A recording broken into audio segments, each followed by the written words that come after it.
नमस्कार बंधुरा, तोमरा सबाई केमन आछो? आशा करी खूब भालो आछो और आमिओ खूब भालो आछि।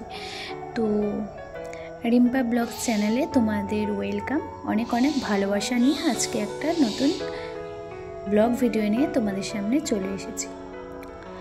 तो देखो बंधुरा, आज के एक किन्तु निउ रेसिपि साबुर पोलाव निये चले एसेछि। तो तोमरा देखते थाको, साथे थाको।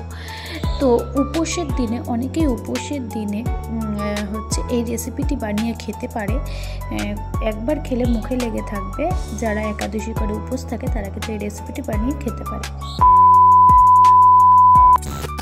তো দেখো, প্রথমে কিন্তু সাবু পরিমাণ মতো নিয়ে কিন্তু ভিজিয়ে রেখেছিল। তারপর জলে ধুয়ে নিয়ে এলাম।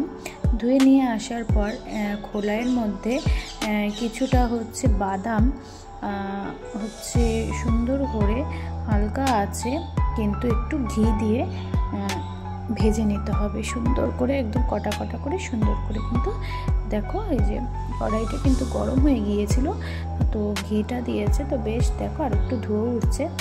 তো সুন্দর এই যে দেখো বাদাম আর কিশমিশ, কিন্তু কিশমিশ দিয়ে দেওয়া হলো এর মধ্যে। তো বাদাম আর কিশমিশ কিন্তু সুন্দর করে একসাথে কিন্তু ভেজে নেওয়া হবে। তো তারপর কিছুটা হচ্ছে কাজু বাদাম হচ্ছে ভেঙে রাখা হয়েছিল হাত দিয়ে, তো সেগুলো ধুয়ে এখন কিন্তু দেখো সুন্দর কিন্তু বাদামের সাথে দিয়ে দেওয়া হয়েছে। তো দেখো এগুলো সব কিছু কিন্তু একসাথে কিন্তু ভেজে নেওয়া হচ্ছে। তো চলো তোমরা দেখতে থাকো। তো দেখো এই যে হালকা একটু ভেজে নিয়ে এই যে এখন কিন্তু বাটিতে কিন্তু উঠিয়ে দেওয়া হলো। তো এখন এই যে কড়াইয়ের মধ্যে ঘিটা দেখতে পাচ্ছ, এর মধ্যে কিন্তু আর একটু ঘি অ্যাড করা হবে। তো চলো তোমরা দেখতে থাকো। তো দেখো এই যে আর একটু কিন্তু ঘি দিয়ে দেওয়া হলো। তো দেখো ওই ঘিয়ের মধ্যেই যে যেরকম ঝাল খাবে, ঝাল তো না জাস্ট টেস্টটা আনার জন্য লঙ্কাটা দিয়ে দেওয়া হয়। তো দেখো দুটো হচ্ছে লঙ্কা চিড়ে দেওয়া হলো, আর একটু হচ্ছে জিরে দেওয়া হয়েছে, আর একটা তেজপাতা কিন্তু ছিঁড়ে দিয়ে দেওয়া হয়েছে। তো এই যে দেখো সুন্দর করে ভেজে নেওয়া হচ্ছে, আর মাঝখান থেকে লঙ্কাগুলো ফাটিয়ে দেওয়া হলো যাতে একটু একটু ঝাল ঝাল লাগে, খেতেও কিন্তু টেস্ট লাগবে।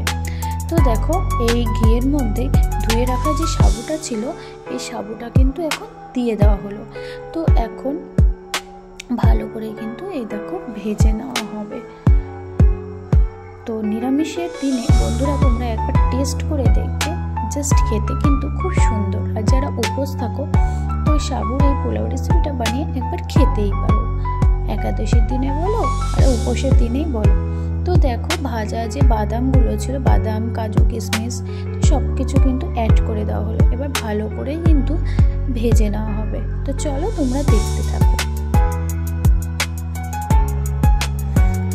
আর তারপরে মিষ্টি অনুযায়ী মানে পরিমাণ অনুযায়ী হচ্ছে চিনি কিন্তু অ্যাড করা হলো। আর এই যে একটু দেখো সিন্ধুক নুন কিন্তু দেওয়া হলো। তো দেখো আমি এখন তোমাদেরকে এই দেখো প্যাকেটটা দেখিয়ে দিচ্ছি। দেখো সিন্ধুক সাইড মানে সিন্ধুক লবণ কিন্তু দিয়ে দেওয়া হলো। তারপর ভালো করে নাড়িয়ে চাড়িয়ে কিন্তু ভাজা ভাজা করে নেওয়া হবে। তো চলো তোমরা দেখতে থাকো।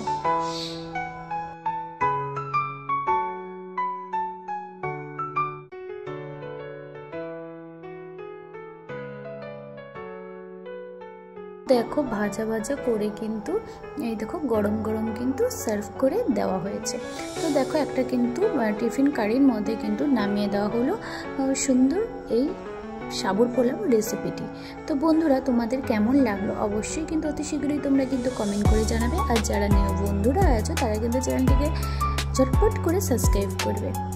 তো দেখো সাবুর পোলাও রেসিপির সাথে এরকম যদি মানে সিন্ধুক নুন দিয়ে যদি সবজি এই তরকারিটা হয় তো বন্ধুরা জাস্ট আর কিছুই লাগে না, জাস্ট দুর্দান্ত ছিল, খেতেও অসাধারণ হয়েছিল, খুবই সুন্দর ছিল। এই সবজি দিয়ে পাঁচমিশালি সবজি দিয়ে সুন্দর এই মানে সবজি তরকারি আর হলুদ ছাড়া আর সাবুর এই রেসিপিটি কেমন লাগলো তোমরা কিন্তু অবশ্যই জানাবে, আর পাশে থাকা বেল আইকনটি টনটা বাজাবে। তো চলো আবার আসছি নতুন কোনো ব্লগ নিয়ে। তো চলো এখনকার মতো টাটা।